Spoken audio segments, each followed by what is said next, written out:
Hey everyone, welcome to another edition of PowerCore Productions and Podcastings. I'm your host, Javon Harrington, back there to another video, and today we are going to be continuing What If Naruto Was Trained by Dr. Strange, Naruto Mystic Adventures Shippuden, Part 6. But as always, if you're a fan of the channel and everything else that we have to offer, then please don't forget to like, comment, subscribe, share, and hit that bell for post notifications so you can stay up to date on everything that is PowerCore Productions and Podcasting that's to come out now and in the future. Where we last left off with our series, the Allied Shinobi forces had now been formed as the world was preparing for the Fourth Great Shinobi War against the Akatsuki. As we enter into the final stages of this series, we are now going to be seeing Naruto and Sasuke using their powers to their fullest extent. The ultimate combination of the mystic arts and the shinobi arts. But how will this prove to be different from other stories of the past? Will the powers of the mystic arts for our new Team 7 be enough to overcome the dangers that are around them? Will they need powers from beyond in order to finish the fight?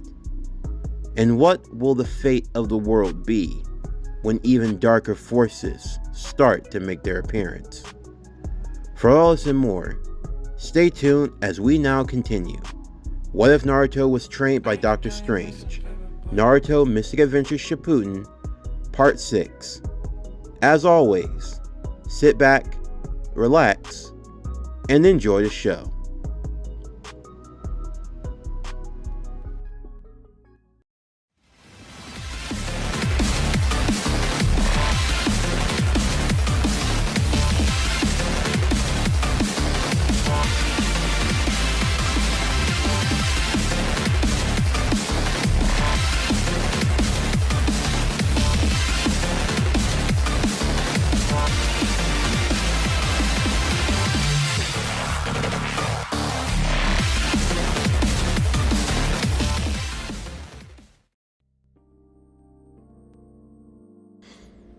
Just like before, the Allied Shinobi forces would still be formed as in the original, although this time around, many changes would be made. For one, Gaara, who was originally a commander in the war, still had the One Tails in his possession. Not wanting it to fall into enemy hands, Gaara, along with Naruto, would both be sent to Turtle Island, in hiding with the Eight-Tails Jinchuriki Killer Bee. As such, a new commanding spot would be open, and this would be taken by Master Jiraiya. Jiraiya in this timeline had also received training with Naruto, thanks to Wong in the ways of the mystic arts. Combined with his shinobi abilities, Jiraiya was now even more formidable than in the original timeline. And on top of that, he had learned and mastered his Sage Mode, making him all the more invaluable as a leading commander in the armies. As such, Jiraiya would take Gaara's place, and the war would commence. Haku would be taking the place of Sakura, as she had been trained by Tsunade in medical ninjutsu, and as such, would be leading in the medical care for the various units. Sakura, who trained in genjutsu and the mystic arts, under her master, Agatha, as well as Kurenai, she would be fighting in the war, in the same division as her commander and her sensei, Kakashi. Asuma would also be participating in the war, although Kurenai stayed back in the village, along with her grandmother Agatha, and with Kurenai's newborn child, Mirai Sarutobi. Zabuza was also in the war. While under the Allied Shinobi forces, Zabuza was still a member of Konoha, and he was in the same division as Kakashi Hatake. Sasuke Uchiha and Itachi Uchiha, they too were in the war, as a part of a special division. Their job was to find where the enemy was coming from and to take them down. And in the event that Madara was to get involved, they were going to be deployed on the front lines to face him. As such, the war would go on as before, although there would be noticeable changes. For one, in the company with Jiraiya's use of the mystic arts, as well as his skills as a shinobi, and with his sage mode, it only made him all the more impressive on the battlefield, as they fought against the Edo Tensei shinobi, as well as the White Zetsu. Jiraiya even coming into contact with a former enemy from his past, that being in the resurrected Hanzo the Salamander. Hanzo was surprised to see Jiraiya again, to see the one that he had dubbed as one of the 3 legendary Sannin. But even more to his surprise was the fact that Jiraiya had grown so strong since the last time they met. Jiraiya's Sage Mode enhanced abilities alone proved to be more than what Hanzo could deal with, but when it came to his usage in the mystic arts, then he became truly unstoppable. Jiraiya would use the Crimson Bands of Sidorak to bind many of his opponents, using the magical chains to hold them in place, while the Sealing Core would work to seal away the Edo Tensei shinobi quickly. He would summon multiple shields of Seraphim, blocking from the enemy attack, and his ability with astral projection proved to be even more invaluable, as he was able to give out quick orders as well as respond to others from far distances. But it wasn't just Jiraiya who was racking up a high enemy count on the battlefield. In Kakashi's company, the shinobi fighting under him were also just as powerful. They had gained a new ally in a shinobi named Sai, who also wanted to fight for the Hidden Leaf. Using what he called a Super Beast Scroll, he was capable of using it to seal away other Edo Tensei shinobi. But there was also the likes of Might Guy, along with Rock Lee, and their strength in taijutsu. There was also Zabuza, whose knowledge of the 7 Swordsmen of the Mist proved to be invaluable when they fought against the Edo Tensei version of the team. But then, there was the real monster of the war, in Sakura Haruno. Her abilities in chaos magic were something of legend. Using her abilities, she was capable of moving and holding multiple enemies in place, binding them and holding them down. She was able to take out platoons of White Zetsu effortlessly. Her genjutsu, combined with her chaos illusion magic, proved to be something of nightmare and terror, causing many to see unbelievable hells. The more that they fought, the more that Sakura became just a little unhinged. It wasn't to an insane degree. Even with her abilities in chaos magic, she had become a lot more stable. For you see, unlike the Scarlet Witch, Sakura had training in the shinobi ways. The things that would normally break someone down, like the Scarlet Witch, like Wanda, causing her to go insane and off the deep end with her power. Sakura, in her mind, had already been through the worst of the worst. She had already been broken and rebuilt once again. So for her, she had a stronger mental fortitude, giving her even greater mastery over her power than even the Scarlet Witch could have. In doing so, she became an absolute terror on the battlefield, not only in her arts with chaos magic, but also in ninjutsu, using the skills that she had learned and cultivated over the years. She would cast a hidden mist jutsu, causing it to spread in great distance. Before other members of the allied shinobi forces could go inside of the mist to fight the enemy, Sakura would tell them all to stay put and that they would be wise not to go inside of the mist field. She stood perfectly still and conjured her chaos magic. Sending it inside of the mist, the gray fog turned into a deep dark crimson. The other shinobi heard nothing for a while, but then they would suddenly hear many screams. The screams of those who had been caught within her illusion mist. Those caught inside of it would be caught in the ultimate genjutsu, a combination of both genjutsu and magic, laid out elaborately in such a way that it could not easily be fended off. Those within the mist could not tell what was real or what was fake. She caused dissension among the enemy, and as such, the Edo Tensei inside, as well as the White Zetsu, would end up fighting and attacking one another. This was her ultimate technique. Chaos Mist, Trojan Horse. This technique could turn an army against itself, causing those within to fight and attack one another, believing that they were fighting the enemy. As such, by the time the mist had lifted, the enemy would have taken themselves out. All the sealing cord needed to do was go inside and seal away the enemy with a quickness.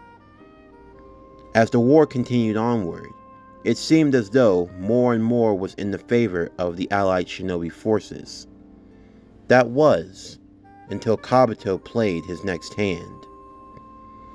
Kabuto, with only a short amount of time, had learnt much from this being named Dormammu.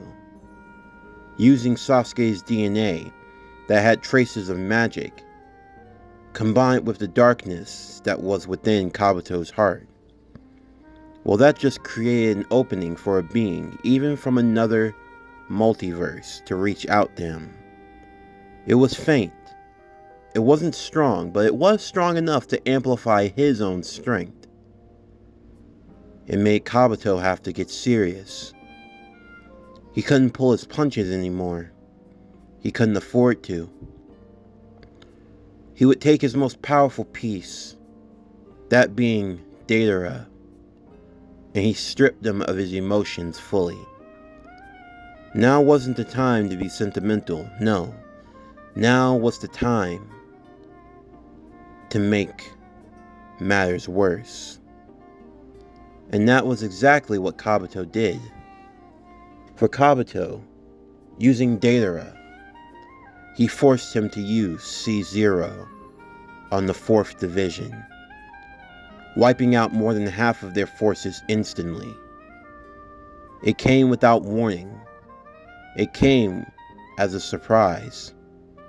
Something that Deidara wouldn't do in character. But now, Kabuto was using him to his fullest extent. He started using his pawns to the fullest of their capabilities. And this quickly got results. So much so that now, the allied shinobi forces who thought that they had everything under control realized that they might be on the back foot. Meanwhile, Naruto was continuing his training along with Gaara. They had befriended Killer Bee, the Eight-Tails Jinchuriki, and they were now in the process of learning to master their own tailed beast. For each of them, they had to make their way through the waterfall of truth, a personal trial in which they would have to overcome the darkness within themselves. For Gaara, as he faced his own doppelganger, the problem that he had to face within was his own insecurity, the idea that he could never truly be loved for who he was, that in the end, he would always be seen as nothing but a monster, a weapon. After all, he had done so much wrong in his life, so many people that he had killed for no reason, all of that red within himself. What right did he have to be the Kazekage? In the end, he wasn't even strong enough to save or defend himself. He needed help from others to come and rescue him. How pathetic could he be? And then there was Naruto. Naruto's doppelganger wasn't any better. If not, he was only worse. Because this Naruto had a guilt, one that he had been carrying with him for a while. And that was simply the fact that his master, Dr. Strange, was dead, and he was never coming back. And in the end, he couldn't do anything for him. He wasn't strong enough to save Dr. Strange. He wasn't strong enough to save anyone. He was foolish to think that he could ever become a real Sorcerer Supreme. Foolish to think that he could change his destiny. In the end, the only reason why people cared or liked him now was because he was strong. Because he had power. Before then, no one cared about him and no one wanted anything to do with him. But now suddenly, because he was strong enough to save the village, because now he had a new power that those couldn't hope to fathom, now suddenly, he was now in everyone's mind and attention. Of course, Naruto had always struggled with these insecurities, none more so than the death of his master. He would remember everything that Dr. Strange had taught him from that long ago. And not a day goes by when he didn't wish that he could see him one more time. Naruto wished that things could have been different. He wished that he could have been better. Maybe if he had been stronger, his master would have relied on him. Maybe he could have helped fight against this Thanos guy or whoever he was. But now there was nothing that he could do. His master's world had been ravaged beyond repair. Half of all life in their universe had been wiped out. The only thing Naruto could do now was carry on within himself. Carry on the teachings and build his own legacy. Within time, both Naruto and Gaara would be able to overcome the trial, and they would move on to the next stage to mastering the power of Shukaku as well as the Kyuubi. Each boy would focus and meditate. Within their meditation, they would be visited by the spirits of their mothers. Naruto's mother, Kushina, and Gaara's mother, Karura. The mothers would comfort their sons and reassure them of their love and affection, giving them the strength to overcome the hatred of the tailed beast within them, and to be able to draw upon some of their chakra. As such, they gained new and much more stronger power-ups. For Naruto, he gained KCM-1, and Gaara gained SCM-1, that being Kurama Chakra Mode and Shukaku Chakra Mode. For Naruto, his body fully glowed and was enveloped in the aura of the Nine Tails, whereas with Gaara, he gained a sand-like robe that enveloped him completely, with the patterns of Shukaku now on his face. He now had complete mastery over magnet release, and in doing so, he gained access to not only his regular sand, but various forms of sand, including gold sand and iron sand. With their sensory powers now up to max, the boys were quickly able to first discover that Killer Bee's sword, Samihada, was in fact still very much alive, because Kisame was hiding in there. Unlike before, where Kisame was able to escape and give off his message to the Akatsuki, he would be unable to now, with the combined strength of both Naruto and Gaara, they would effortlessly stop him in his tracks. In the meantime, Sasuke and Itachi would learn of the whereabouts of Kabuto, and they would make their way towards him to put an end to the Edo Tensei and to stop him once and for all. Although they would be stopped before they could get too far, as they would come into contact with someone they hadn't seen in a long time. That being none other than Fugaku Uchiha. Fugaku had been brought back solely to take down his two sons, and for both Sasuke and Itachi, they were filled with a strong sense of pain and with anger. Fugaku remarked that it was good to see his sons were still alive, and that if they were both still here, it meant that Sasuke knew the truth. Sasuke would reveal that he indeed knew, but that much had changed in that amount of time. Itachi, while trying to be stoic, would feel his own sense of regret wash over him. However, even as they battled, Fugaku would assure his son that he did not hate him or look down upon him for the decisions that he had made. In the end, he was grateful that he had kept his promise and protected his little brother. As they continued to fight, both Sasuke and Itachi would find the strength to defeat and seal away Fugaku once and for all. Now even more determined, the two would make their way to the cave where Kabuto was, facing off against the magically enhanced Snake Sanin. As they approached him though, Sasuke would remark that there was something off about him. Sasuke could sense the mystic energy radiating from Kabuto, and as he did so, he would confront him as to where he had gotten this power. It was at this moment that Dormammu would take over and reveal himself. He would reveal where he had come from, and he would also tell that he could sense the power of one of whom he had fought many times before, that of the Sorcerer Supreme Dr. Strange. He was quickly able to deduce from Kabuto's memories, and he was able to figure out everything that had happened. Sometime in the past, Dr. Strange came to this world and took an apprentice for himself.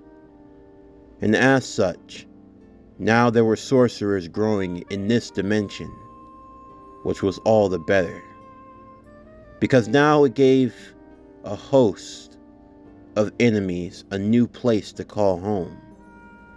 There were many powerful beings in this world, and using Kabuto as his vessel, combining the mystic arts with that of the shinobi arts, he now found a new place to call his conquest. However, first and foremost, he too was curious in the Sharingan to learn of its capabilities and what they could do. He looked forward to fighting the two of them, to take away their power, and to see just what exactly he could create with such an ability. If the Sharingan could be reverse engineered, and it could be used to read and understand any and all forms of magic instead of just ninjutsu, then he could truly become unstoppable. Kabuto would create the mirror dimension, as the two Uchiha brothers would stand back to back. To win this battle, each one would have to use the fullest extent of their techniques to fight and stand together against this new hybrid of an enemy. Sasuke was the counter for the magic, being able to dispel any of Kabuto's illusions, ones that Itachi wouldn't be able to see through, given that he didn't have a mastery over the magic like Sasuke did.